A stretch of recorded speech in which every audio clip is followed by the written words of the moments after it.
Pessoal, o processo evolutivo, como a constante que acontece nesse areal, traz para nós de uma gradação onde vão acontecer movimentos de aprendizado que se sucedem um após o outro, mas que passa aí por toda uma pesquisa e preparação dos maiores para que aquela vida habite o planeta.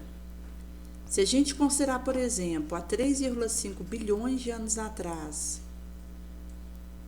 quando iniciou os pródromos ali da vida na Terra, em que essa vida ela foi traga de um lugar fora do orbe para vir para cá e ter esse carro aí inicial. Naturalmente que foram tecidas as condições para que a vida ela surgisse e pudesse ter a sua continuidade aqui no orbe. Mas quando a gente fala o início da vida na Terra, nós estamos considerando esse início enquanto aqui, porque fora da Terra, em outras regiões do universo, já havia vida pulsante. Porque o início da questão da vida, nós não sabemos como se deu. Até porque, em considerando, e aqui falando em termos de universo, de multiversos, como que se deu aí o carro inicial de uma vida criada por Deus. Nós não temos acesso a esse arsenal de informação, mas sabemos que Deus, ele é incriado, ele não teve um início para Deus e nem terá um fim, e nós, enquanto criaturas, tivemos um início, mas não teremos fim. Mas onde que aconteceu essa iniciação da criação por Deus, é defeso para nós, mas sabemos que Deus cria desde sempre. Por isso que a questão da noção do espaço e do tempo, ela, à medida que a gente vai evoluindo, isso vai sendo ajustado. Porque os espíritos arcanicais, eles não estão no espaço e no tempo submetidos a essa letra como nós. Em sendo assim, nós temos aí uma percepção desse início aqui na Terra. Inclusive, se a gente pegar, por exemplo, o próprio átomo, poderíamos dizer que há um espírito rudimentar ali, porque o átomo ele acontece movimentações internas ali no próprio elétron, que pode emitir um fóton ou absorver, e de acordo com isso, se ele libera um fóton, que é energia, ali naquela luz, ele eleva na eletrosfera para uma órbita mais próximo do núcleo. Essa órbita também chamada de camada, mas se esse átomo ele assimila esse fóton, essa energia, ele desce ali nas camadas para uma abaixo, no caso mais distante do núcleo, do átomo. E as próprias subdivisões que acontecem ali das partículas no núcleo do átomo e os movimentos de atração que vão acontecer ali entre minerais, entre partículas, entre moléculas e também de repulsão. Até quando a gente considera a questão, por exemplo, de quando são dois íons de mesma carga se repelem e de cargas opostas se atraem. Então, vai ter todo aí um areal na questão, quando nós consideramos os minerais, de movimentos de atração e repulsão. Então, esse átomo tem ali um espírito rudimentar, mas tem. E se nós considerarmos, por exemplo, as plantas, nós já adentramos a sensação. Os animais, instinto, e os humanos, a razão.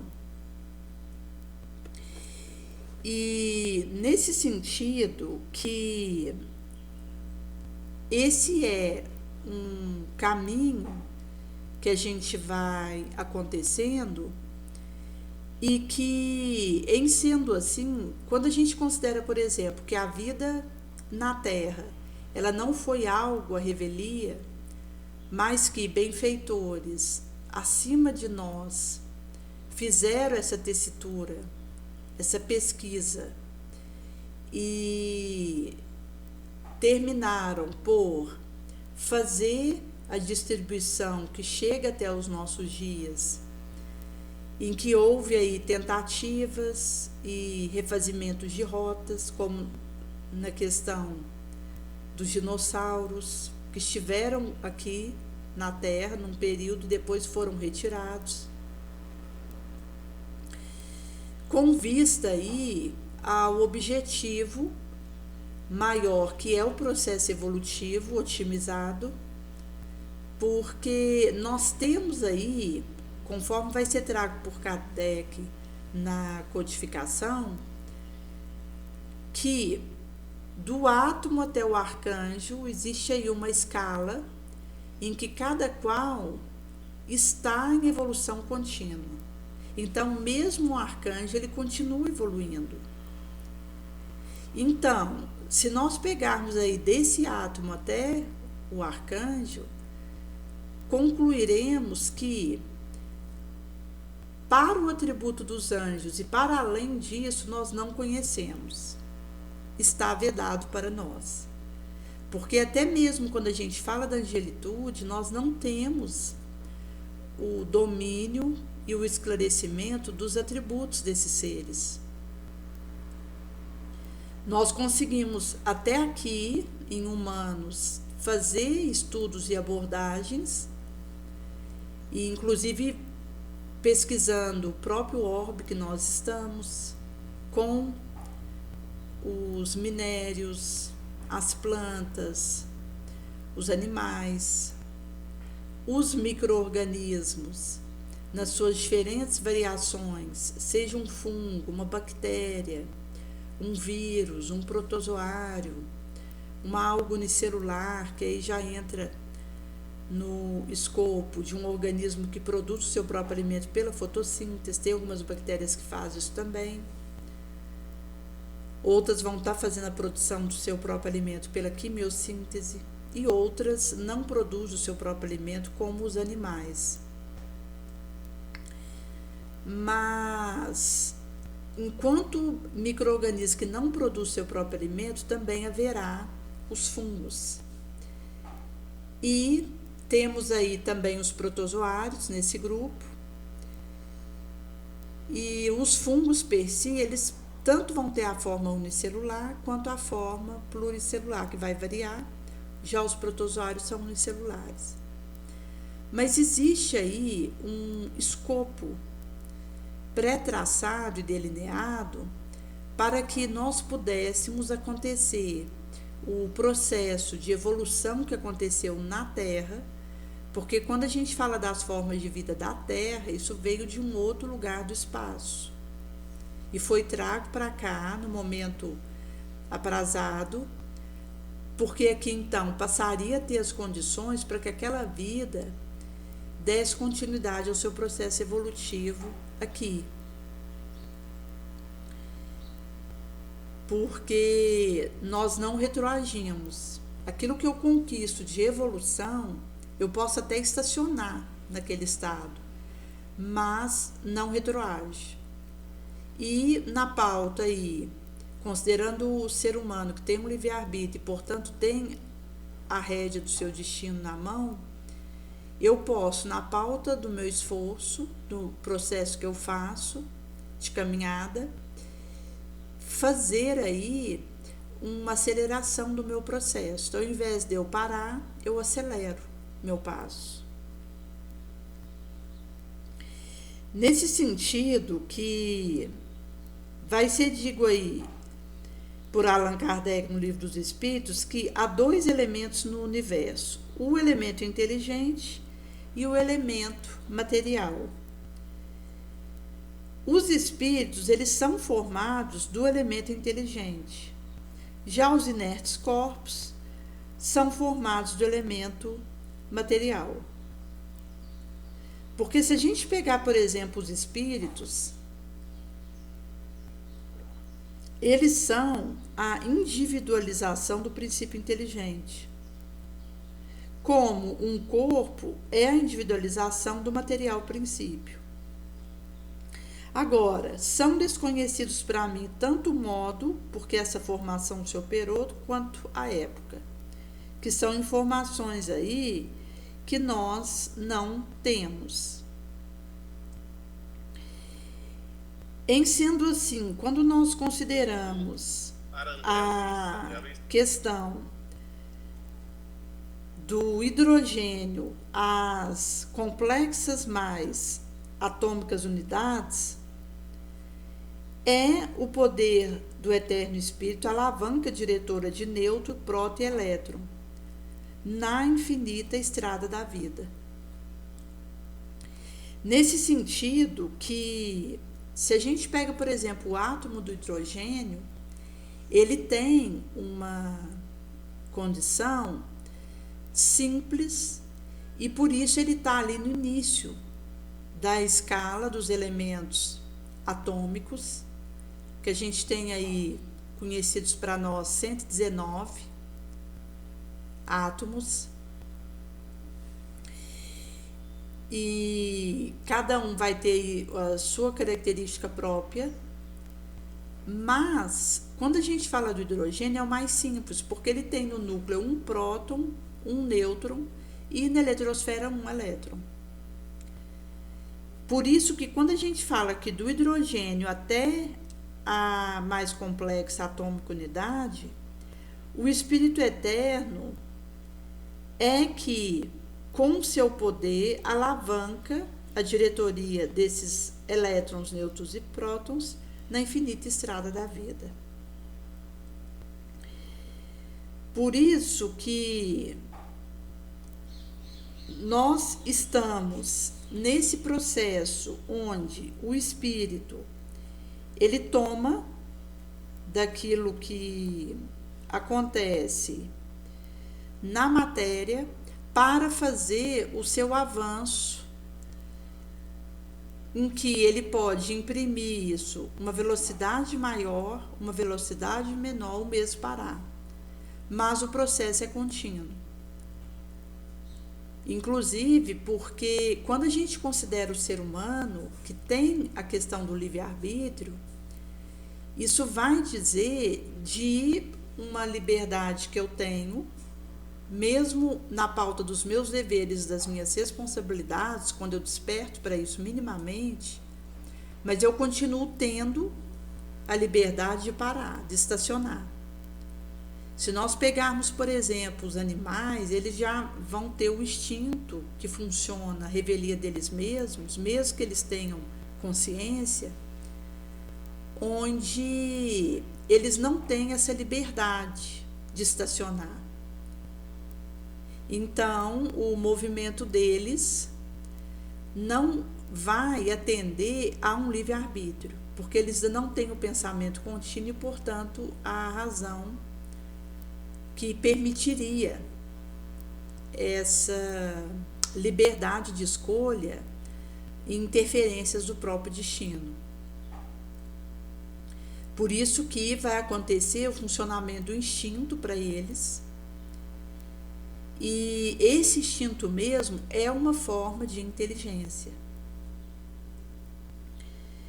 Por isso que, se nós considerarmos a divisão da natureza sob o ponto de vista material, temos aí tanto os seres orgânicos quanto os seres inorgânicos. Então, a gente tem aí, enquanto seres inorgânicos, minerais, água, que são fatores aí inorgânicos. Já os seres orgânicos são aí os vegetais, animais, o homem, os micro-organismos, do qual também está incluído aí os vírus, nesse rol de micro-organismos. Então, nós teríamos aí, sob o ponto de vista material, ser inorgânico e ser orgânico. Agora, sob o ponto de vista moral, nós temos o reino mineral, o reino vegetal, o reino animal e o reino hominal. Mesmo que nós não estejamos aí num reino à parte, nós estamos junto com os animais no reino animal, mas aqui a gente faz essa separação para efeito didático, enquanto o fato do homem ele ter alcançado o pensamento contínuo, portanto a razão, e detentar o livre-arbítrio. Então, o reino mineral, atração, o reino vegetal, sensação, o reino animal, instinto. E vai trazer, então, gente, uma escala. Se a gente pegar, por exemplo, o instinto, onde a gente percebe excitação e percepção, para baixo disso nós não sabemos nada, porque são aí defesos para nós conhecimentos a partir de um determinado ponto aí dessa escala para cima e para baixo, e tem uma faixa que a gente ajuiza algo acerca disso.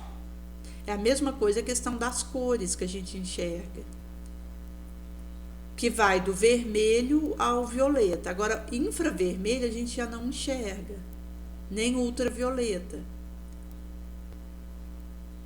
Trazendo aí para nós que a escala em que a gente pode se demorar para estudo é ínfima, perto daquilo que existe, que não é captado pelos nossos sentidos.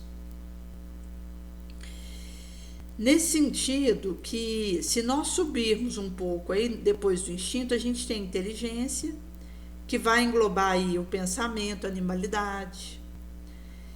Então, você tem aí minerais, plantas e animais, enquanto também junto primitivos homens, que vai fazer a conexão da inteligência com a razão, onde nós vamos ter responsabilidade, raciocínio, noção de dever.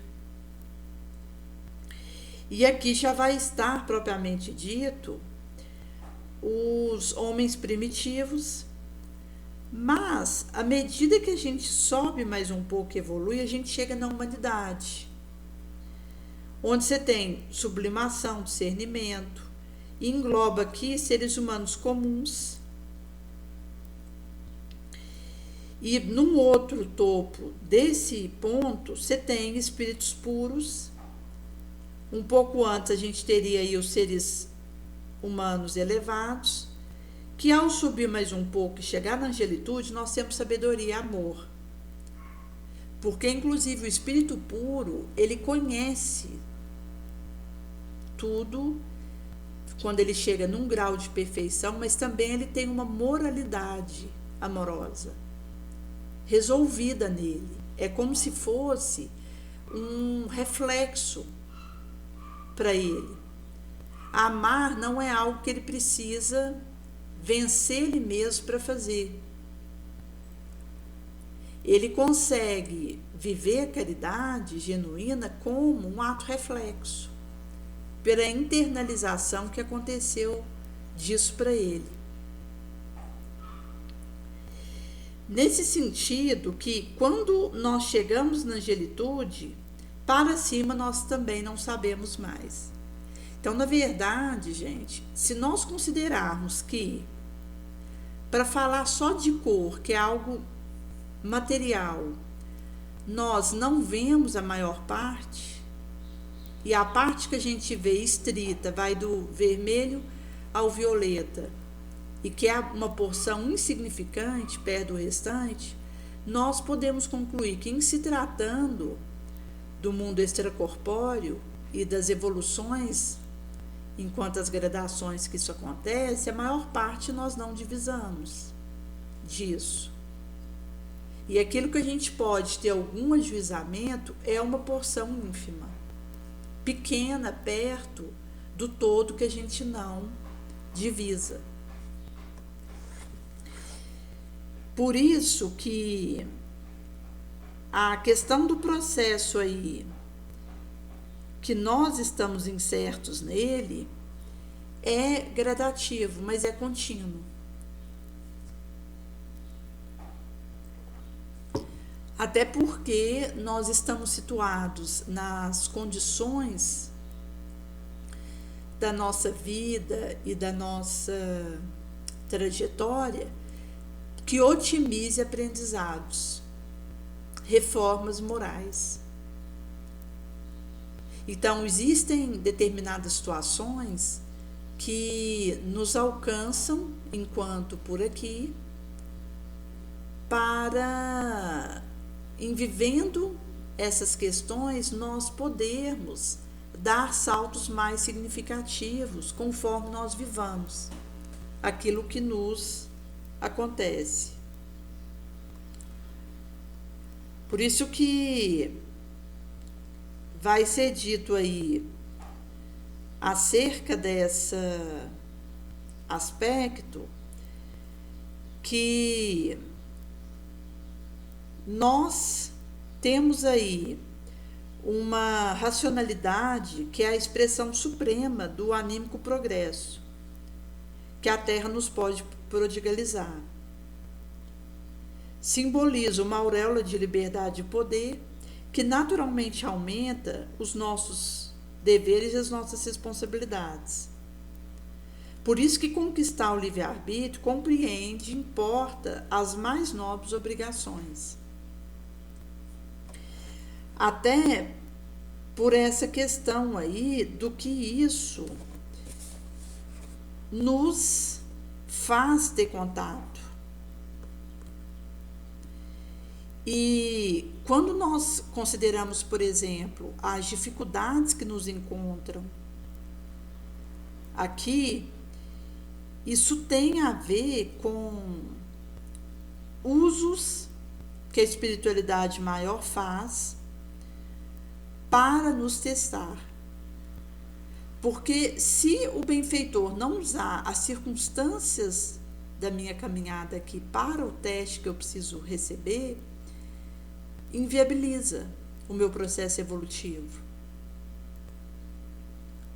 Por isso que muitas vezes a gente percebe aqui nessa trajetória nossa que nós estamos a braço com testes e provas, expiações, que acabam usando elementos variados de onde aqui nós estamos.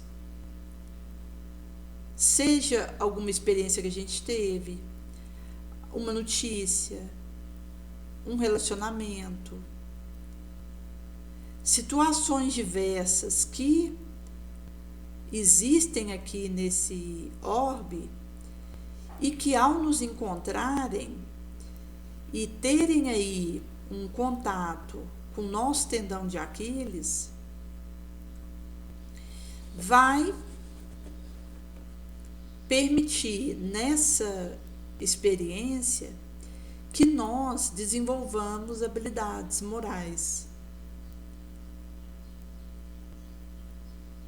Inclusive na maneira como nós ajuizamos, discernimos aquilo que nós vivemos.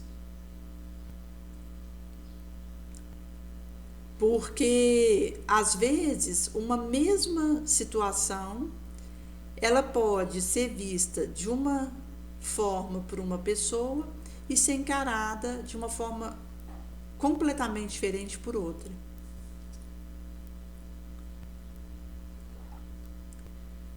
porque eu vou, na verdade, herdar aquilo que eu erijo no meu mundo íntimo e a maneira como eu lido com esses elementos tão diversos que se entrechocam.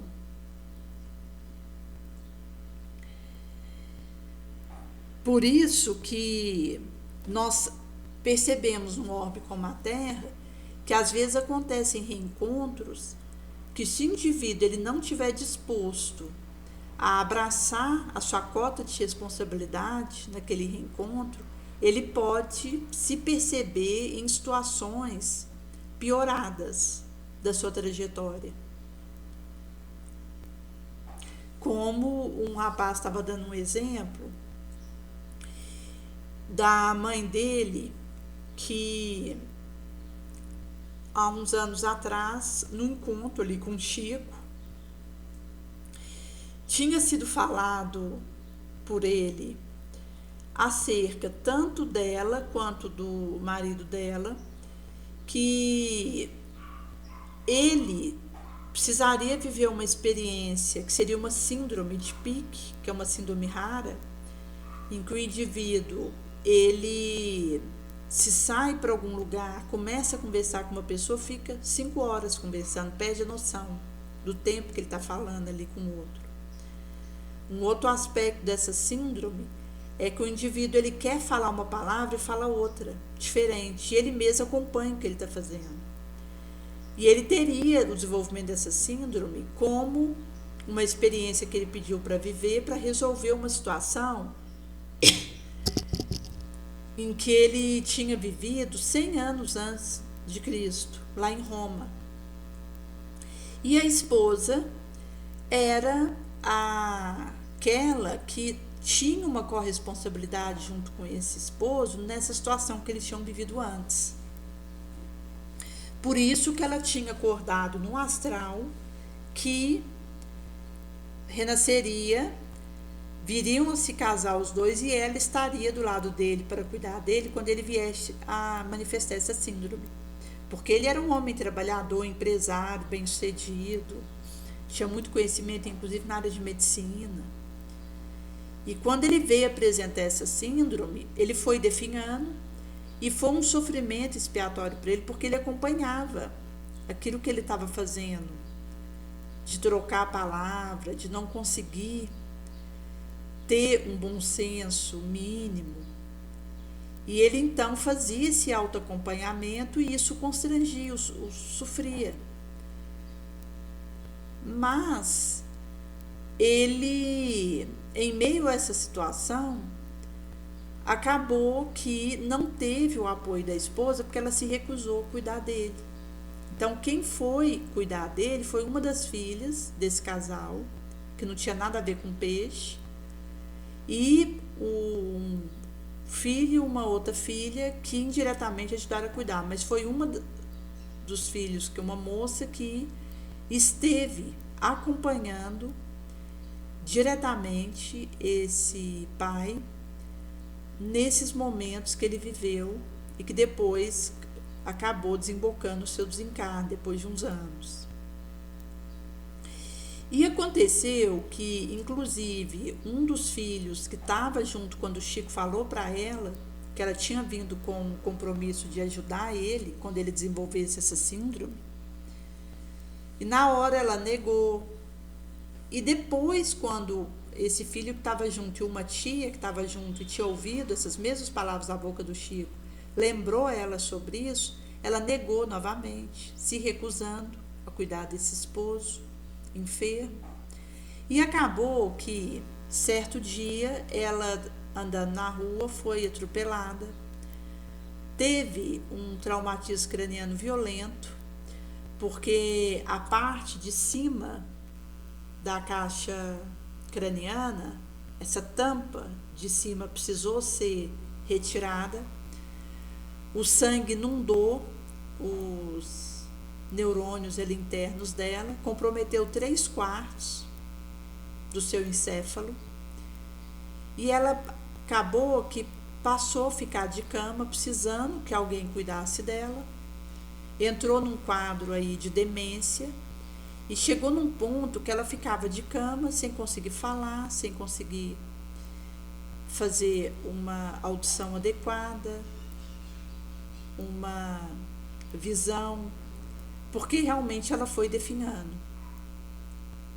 Mesmo a gente sabendo que o penúltimo sentido que a gente perde é do tato e o último sentido que a gente perde é da audição. Mas ela ali na cama estava definhada e com certeza, se ela tivesse assumido o compromisso dela de cuidar desse marido quando ele adoeceu, não teria desembocado nessa gravosidade que ela caiu devido a esse acidente que ela sofreu. Então, trazendo para nós que se eu me nego aquilo que eu me comprometi no astral e me recuso a fazer aquele areal, isso pode abrir brecha para alguma catástrofe na minha vida.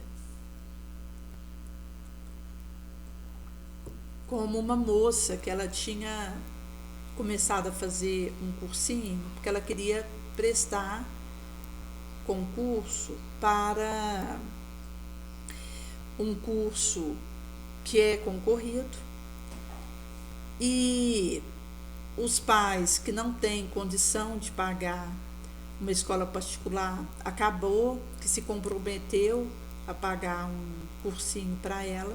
Ela estava fazendo o 3º ano do ensino médio numa escola pública e começou a fazer esse cursinho no contraturno, e o pai com sacrifício pagando esse cursinho para ela. E quando saiu o resultado ali da leva de aprovados, na prova que teve para esse curso, ela acabou que fez ali uma alteração e disse que ela tinha passado, enquanto que, na verdade, ela não tinha passado. E nesse caso da situação dela, vai trazer uma dificuldade que ela está vivendo, até para acolher a situação de estar tendo gasto para fazer esse curso e a perspectiva de não conseguir passar. Mas quando alguns ali próximos da escola onde ela estuda ficaram sabendo que na verdade tinha sido uma farsa o que tinha acontecido, começou aquele murmurinho, aquelas fofocas em que um diz que está estupefato, o outro diz que ela está adoecida, o outro diz que precisa de uma terapia. E nesse momento é aquele que, quando eu silencio, eu deixo de jogar o malho sobre o outro, que já está ali no centro de uma chispa sobre ela, e inclusive de malfalácia na sua direção, e que esse é o momento que, quando a gente aponta uma qualidade da pessoa e levamos aquela conversa para uma nova visão da situação dela, a gente acaba que toma defesa de alguém que no momento está enfraquecido, poupando esse indivíduo. Então, nesse sentido, se a gente considerar essa situação com essa moça, por um lado, ela, ao ter passado num curso, isso traz de uma ansiedade, uma angústia que ela está vivendo, e que, inclusive, pode ser algum dever que ela esteja negligenciando. Porque, geralmente, gente, como no caso dessa esposa que recusou cuidar do marido e negligenciou esse dever que ela tinha, quando nós negligenciamos o dever, nós acabamos que encontramos situações pioradas que chegam até nós e que nós somos compulsados a viver. E como Kardec vai dizer no tópico 741 do Livro dos Espíritos, que existem males que nós vivemos que com a minha negligência eu posso agravar, da mesma forma que com o meu afinco, meu devotamento no dever e engajamento nele, eu posso atenuar. Por isso que, se pegarmos a situação dessa moça, ela pode estar vivendo alguma negligência, consciente ou não, que inclusive contribuiu para o seu adoecimento psíquico. Por outro lado, se nós considerarmos aqueles que estão ali, percebem que o outro está vivendo alguma alteração nesse sentido, é o momento de acolhermos, estender a mão, para que ela possa reconstruir a sua casa mental e, inclusive, fazer a reparação do engano que ela propalou. Enquanto é tempo, porque a mentira acaba que, se a gente não toma cuidado com ela, ela vai piorando a nossa vibração, vai nos contaminando, e pode acontecer que quando a gente tentar resolver aquilo, já seja tarde demais. Por isso que a gente tem que estar atento com a nascente do nosso coração, para que nós não tenhamos pacto com a mentira, com a inclemência, com a calúnia. Porque são vibrações que vão fazer um comprometimento da nossa moral e acaba que vão nos levar a agravamentos de expiações e provas que naturalmente nós já vamos ter que viver mesmo. Porque nós estamos num orbe de prova e de expiação. Se eu não tivesse sombra ainda para vencer, porta dentro da minha alma, que é um trabalho meu comigo, não com o outro, porque vencer o outro é fácil, difícil é vencer a mim mesma, a minha sombra. No trabalho que eu preciso realizar comigo, vai acontecer que me coloca aí num processo que, exatamente porque eu ainda tenho inferioridades dentro de mim, débitos, muitos deles gritantes, calamitosos, é que eu estou num orbe de prova e expiação. Então, quando a gente fala de um planeta como esse, naturalmente, mesmo que eu esteja fazendo tudo certo, eu vou ser encontrada pela expiação e pela prova. O que vai acontecer é que eu posso agravar os males que vou viver, piorar minha situação, os riscos a que eu seja entregue, ou posso melhorar, criar proteções extras para mim, fazer uma psicosfera elevada,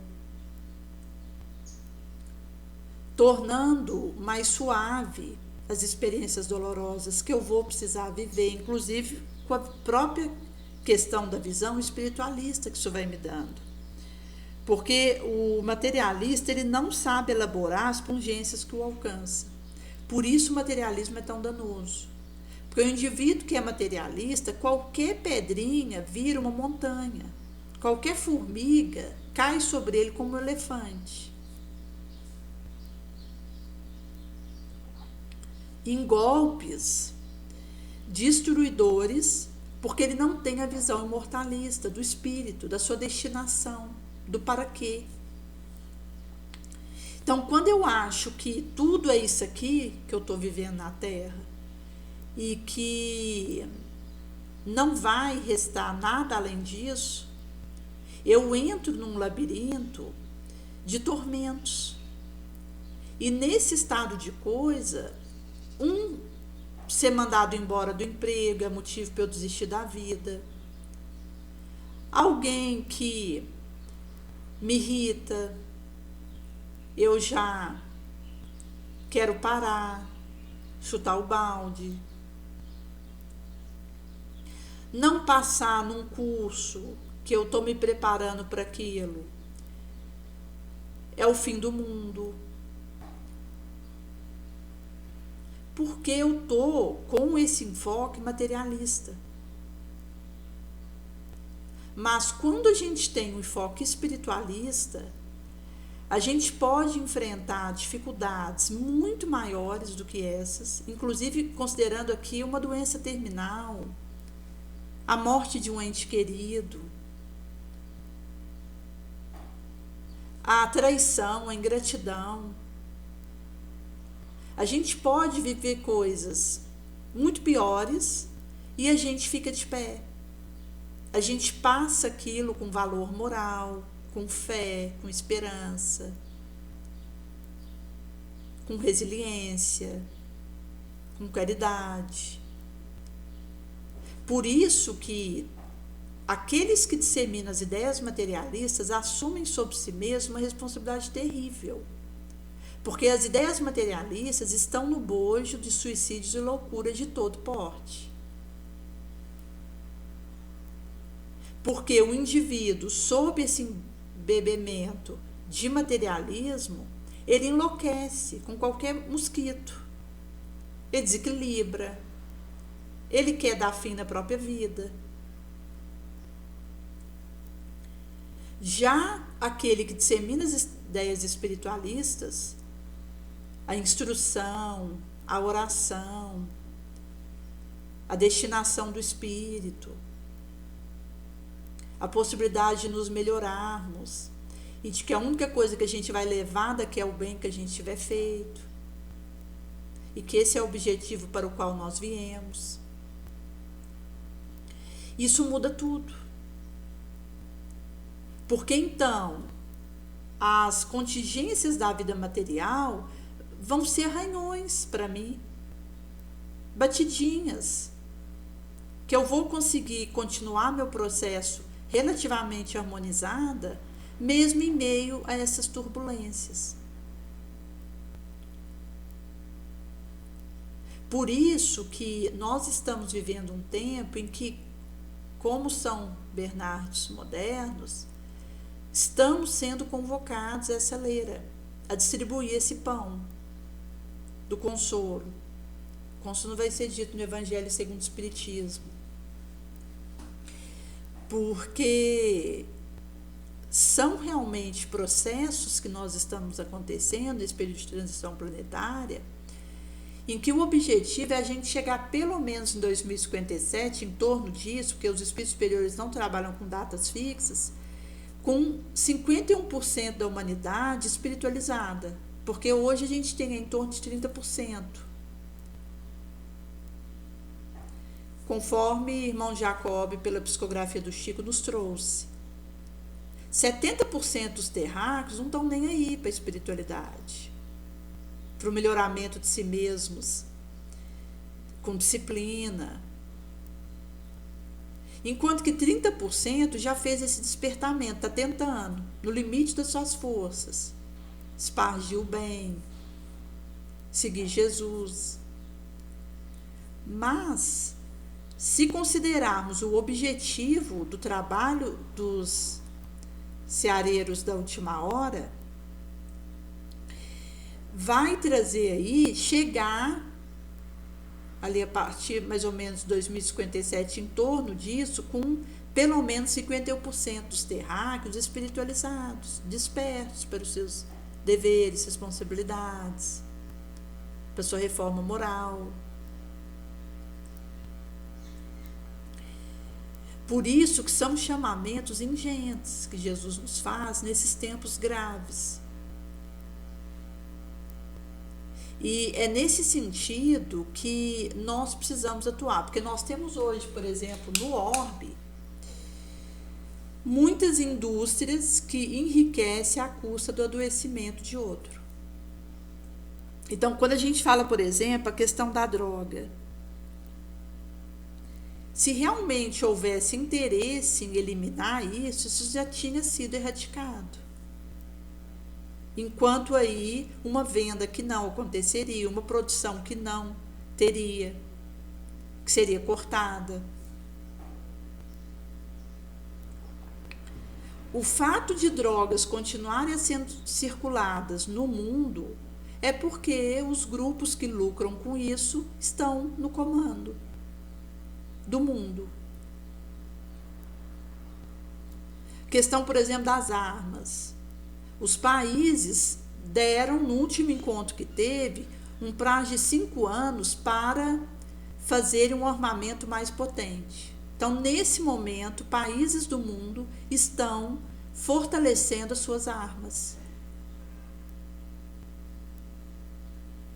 Se realmente tivesse o interesse no mundo pela paz, pela tolerância, pela concórdia, pelo auxílio recíproco, a indústria de armamentos não existiria.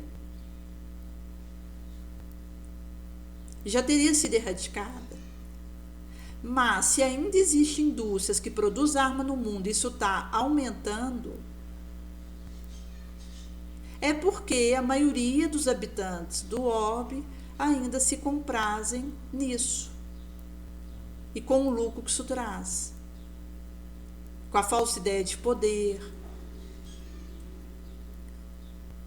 com as ilusões, as quimerices da matéria.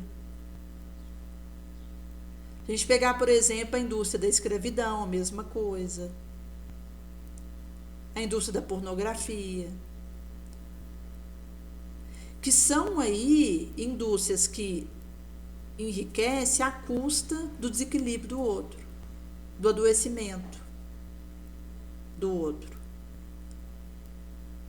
Nesse sentido que nós que estamos tentando levar o pão da instrução, o pão do consolo, que promana de Jesus na nossa direção,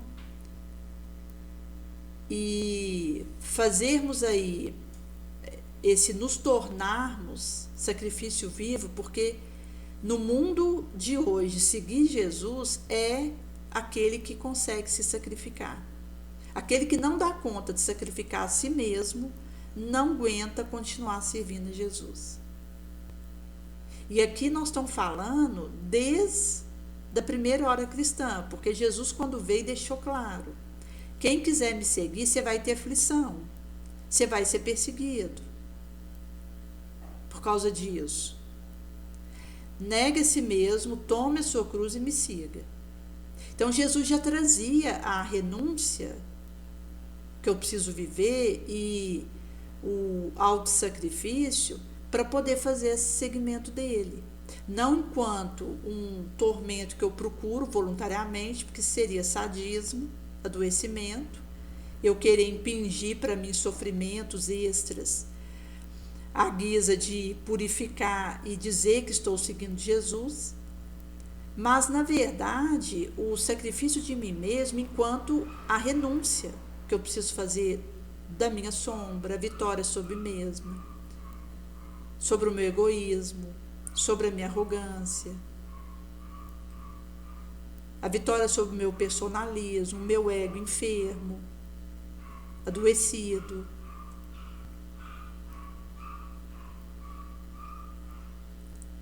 Que diz aí que eu preciso diminuir o meu ego enfermo, curar ele, vencer o mal que há em mim, para poder conseguir seguir Jesus e trabalhar na soleira.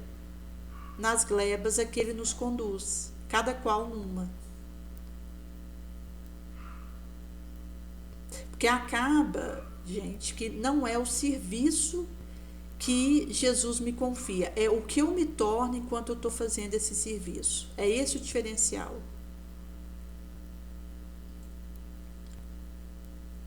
Porque, na verdade, quando a gente fala alguém que deseja seguir Jesus, a pauta disso é renúncia, desinteresse. Então, eu não escolho cargo. Eu não tenho uma pretensão nessa atuação. Eu estou a serviço de um mestre que me diz o que eu vou fazer.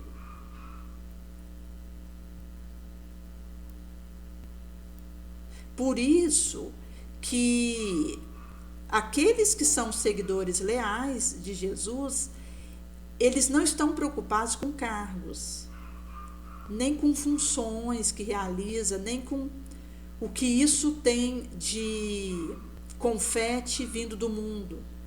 Mas estamos preocupados, na verdade, em nos tornarmos melhores enquanto realizamos esse serviço e nos capacitarmos moralmente. Que é a vitória sobre a nossa sombra, que traz aí esse emblema do sacrifício em nós mesmos.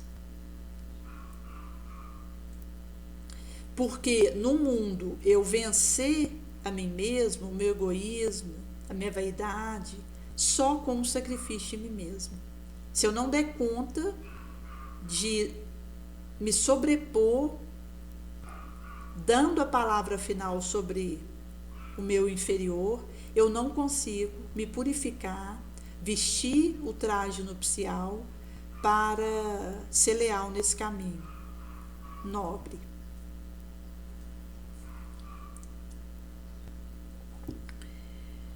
Por isso que é uma proposta que Jesus tem nos feito aos ouvidos de todos os tempos, desde que ele veio ter conosco há mais de 2000 anos, em que ele tem nos trazido o mapa do tesouro, para que nós possamos ser bem-sucedidos nessa proposta. E, assim, gente, quando nós consideramos, por exemplo, os sentimentos e os dardos envenenados que acontecem num orbe de prova e expiação, como, por exemplo, a inveja, o ciúme, se você é aquele que inveja alguém, coloque em oração esse seu sentimento e passe a rezar por essa pessoa e aí absorvendo que a cada um segundo sua obra. E nesse sentido, em oração, você vai se fortalecendo para voltar-se para você, para ir melhorando você mesmo, ao invés de focar em alguém que você esteja mirando, desejando fazer essa pessoa cair. Mas se você é aquele que é invejado, uma coisa que nós temos que ter cautela nesse caso, e aqui vale tanto para alguém que está sendo invejado ou caluniado, ou apedrejado, é que o silêncio vai ajudar nesse processo. Então, não fale mal daquele que você percebe que te calunia, que te inveja. Porque quando você fala mal do outro, você dá autoridade para as vibrações que vêm do outro te prejudicar, de fato. Então, uma coisa que ajuda muito é a gente rezar por essas pessoas. Inclusive, quando Jesus traz para nós a questão de amar os inimigos, orar pelos que nos maltratam, perseguem, e fazer o bem àqueles que nos odeiam, que nos vinditam, ele traz para nós essa cartilha, que inclusive no Evangelho segundo o Espiritismo, na parte das preces enquanto coletânea, tem a oração pelos inimigos e aqueles que nos querem mal, que recomendo que você faça diariamente, ali com o seu copo de água para fluidificar, porque Jesus nos falou para orar pelos nossos adversários. Ele falou tanto a questão da oração, quanto do pensamento positivo na direção desse outro, quanto a questão da ação, pensamento, palavra e ação boa na direção do adversário. Então, aquele que você percebe que está te prejudicando, te invejando, ou que tem ciúme de você, não fala mal, não calunia esse alguém, porque aí você dá autoridade e força para que o que ele está tentando te prejudicar se realize na sua vida. Nesse sentido que esse silêncio bendito precisará funcionar, e nesse caso procuremos a qualidade que esse outro tem, aquilo que de bom lhe traz, e foquemos nisso e rezemos diariamente por essas pessoas.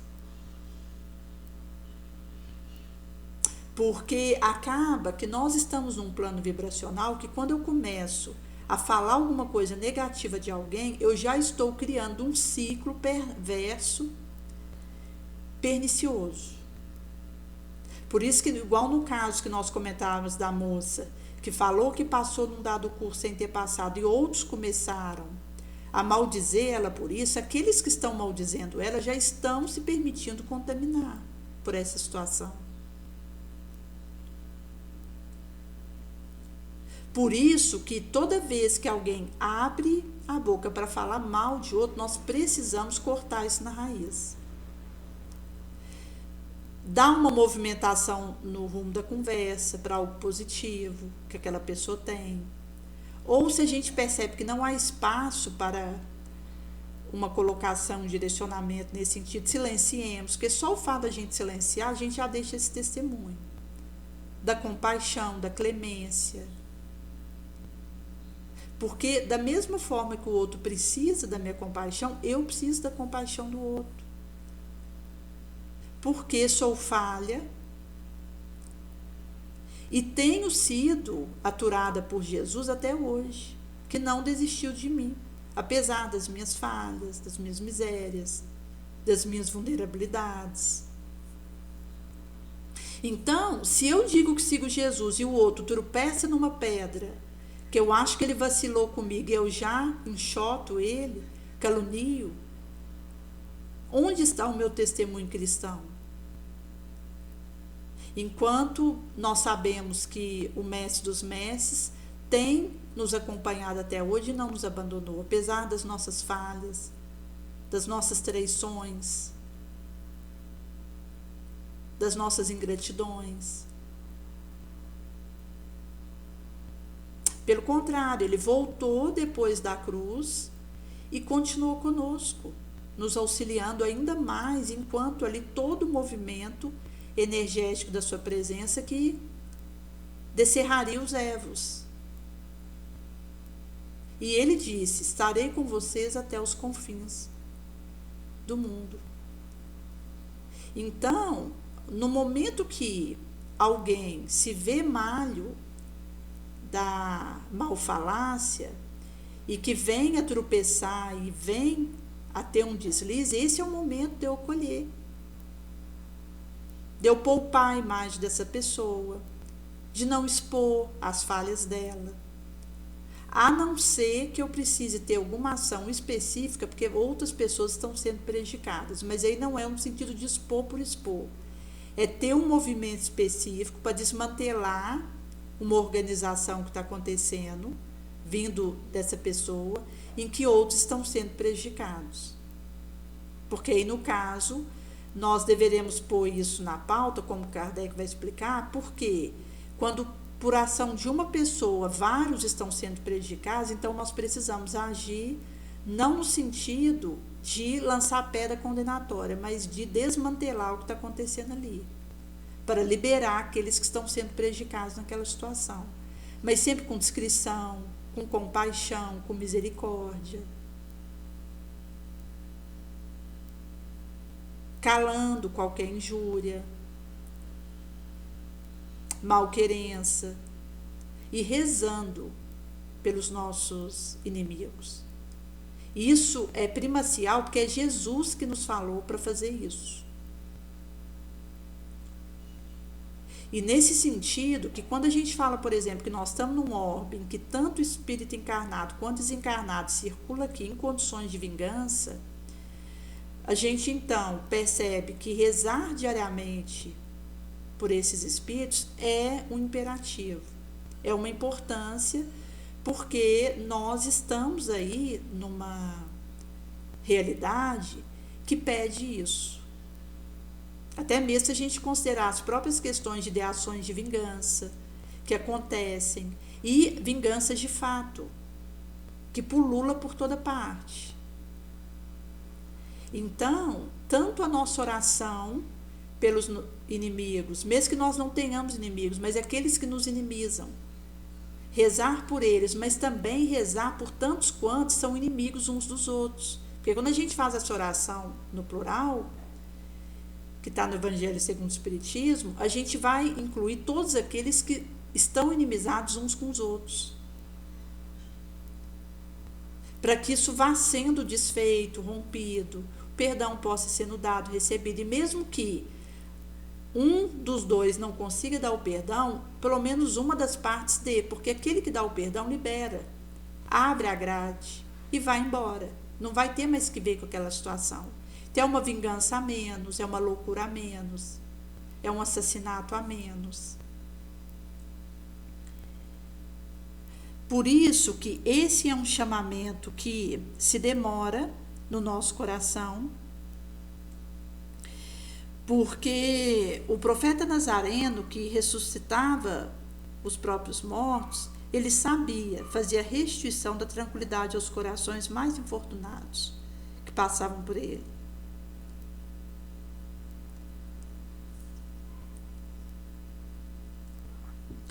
Então, poderemos, da escravidão, da imposição de raciocínios que acontecíamos, entrarmos na liberdade do Evangelho de Jesus, em que a redenção espiritual se abre de par em par para os terráqueos de toda a nação, onde seus discípulos se erguem e levantam de todo quadrante, não mais a festa do putrescível pão, mas o alimento eterno da vida e da alegria. Não mais um vinho que fermenta, mas o confortante néctar da alma diluído no amor imortal dos perfumes infinitesimais, porque o Cristo é a substância da nossa liberdade, nossa elevação. Crendo que dia virá em que o seu sacrossanto reino abrangerá os filhos do setentrião ao meridional, do ocidente ao oriente.